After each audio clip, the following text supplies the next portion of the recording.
We are wondering what is happening to the world. Everything is changing.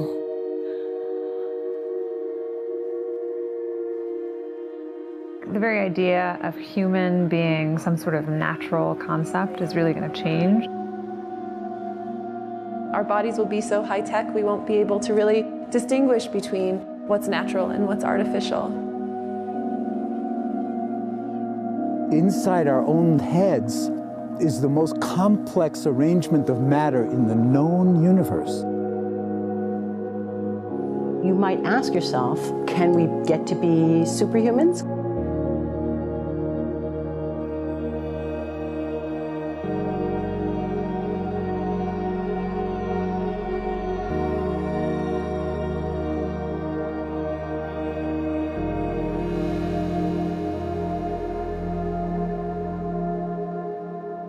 The original Industrial Revolution was driven by the discovery that you could use steam engines to do all kinds of interesting things.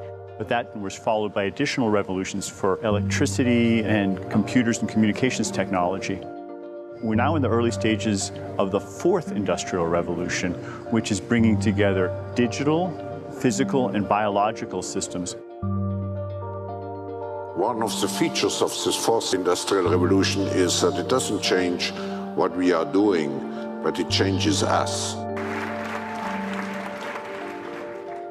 With the ability to visualize brain activity, for example, through a simple consumer-based EEG device, it gives us access to ourselves in ways that we've never before thought possible. It unlocks the black box that is the brain and enables us to really, truly be able to realize an identity that is aspirational. There's now a scientific foundation for the effects of mindfulness on the brain, on the genome, on biological aging. And when the human mind does know itself, then you get the potential for a new renaissance that restructures itself in terms of our relationship to life, our relationship to the planet, our relationship to work. We need a different economic model. And by that I don't mean capitalism versus communism. What I'm talking about is a shift in the system along the lines of the two big changes that happened in the 20th century, Keynesianism, with a much greater focus on health and education and the role of government working with business, and then a reaction against that in late century to neoliberalism, where the focus was on free markets, freedom of the individual, and getting governments out of the way.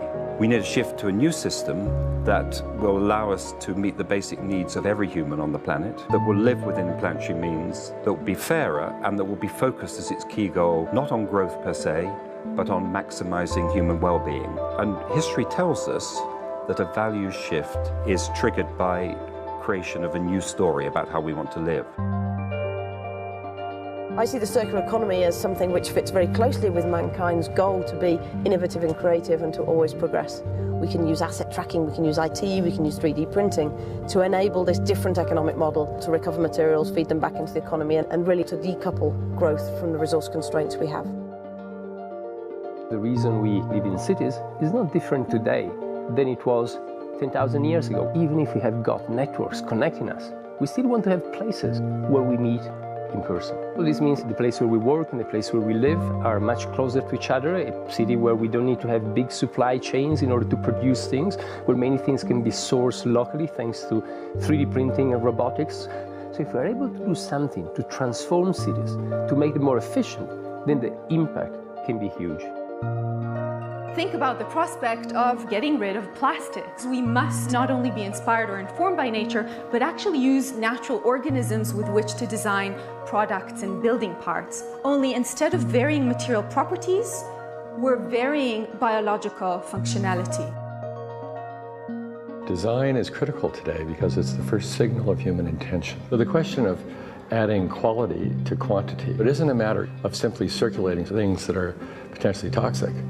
It's circulating things that are safe and healthy for all generations. So the goal is no longer, I want to be less bad, less monotonous, less unsafe, less unjust.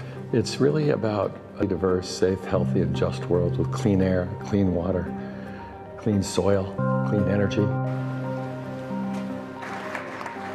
Together we are fighting to preserve our fragile climate from irreversible damage and devastation of unthinkable proportions.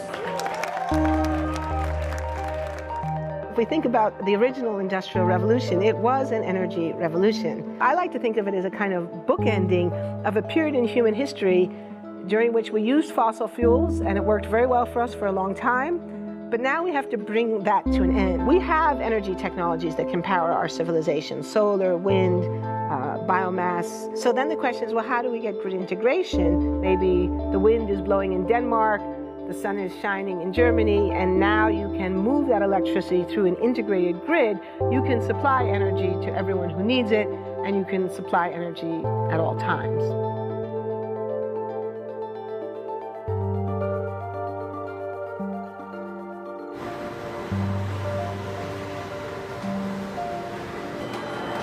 Walking around, you do see different stuff as far as like the body marriage line.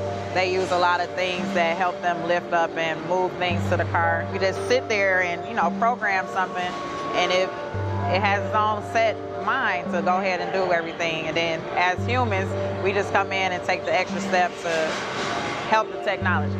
It's not the cure-all for everything. There's definitely a lot of things where people perform the operation better, but certainly for the right applications, robotics are a huge improvement for the process.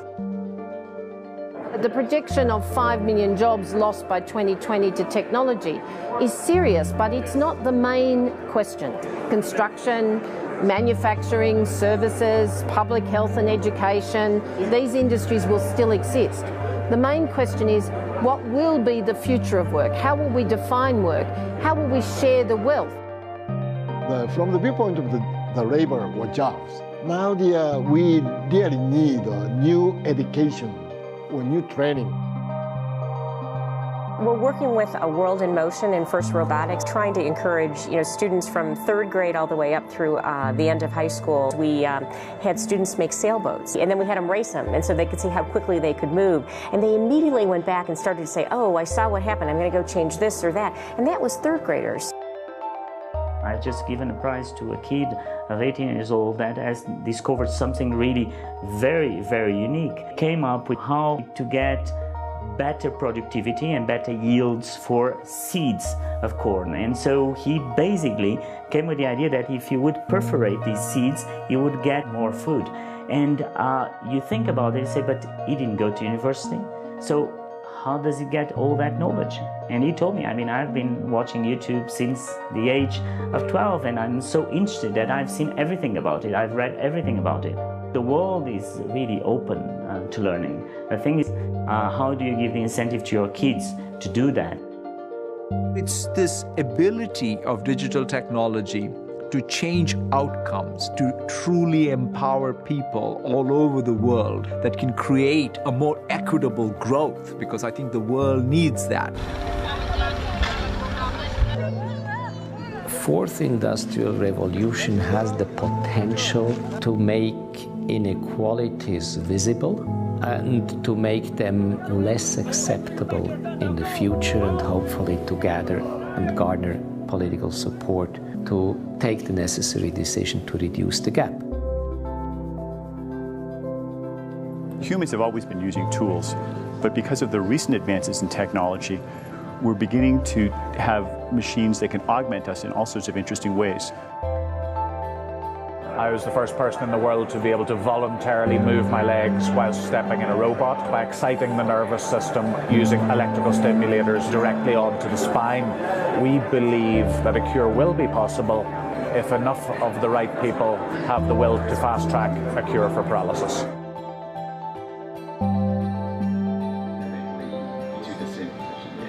We take two things from the patient.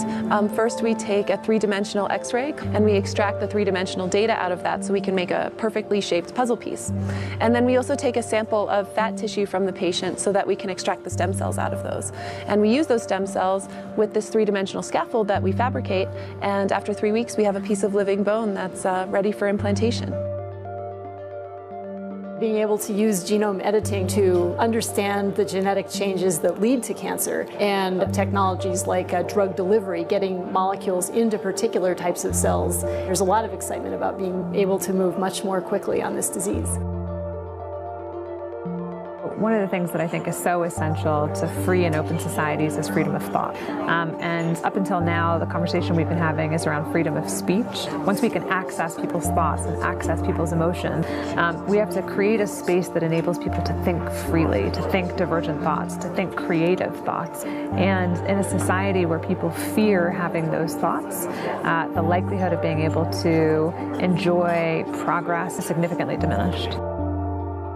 We need to take responsibility at every level of society, from the individual and the personal to the institutional to the global, to adapt to these technological challenges and changes which are redefining what it means to be human, what it means to work, what it means to be completely embedded in this world. People always ask me if I'm an optimist or a pessimist. The technology exists, but how do we get it and implement it at the scale we need at a price that people around the world can afford? Even though we have everyday problems we have to solve, we have to find a way to lay the foundations for the innovations of tomorrow.